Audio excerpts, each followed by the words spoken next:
Indianapolis. Here is a statement for high winds. For the following counties in Indiana: Decatur, Hamilton, Hancock, Hendricks, Henry, Johnson, Marion, Morgan, Rush, and Shelby. High wind warning in effect from noon today to 11 p.m. Eastern Daylight Time this evening. Northeast winds 30 to 35 miles per hour with gusts up to 60 miles per hour expected. The areas affected include portions of central, east central, south central, and southeast Indiana. The hazardous conditions are expected from noon today to 11 p.m. Eastern Daylight Time this evening. The following impacts are expected. Damaging winds will blow down trees and power lines.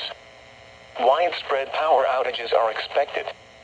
Travel will be difficult, especially for high-profile vehicles. Remain in the lower levels of your home during the windstorm and avoid windows. Watch for falling debris and tree limbs.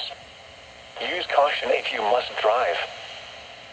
Here is a statement for high winds. For the following county: Boone, Indiana. High wind warning in effect from noon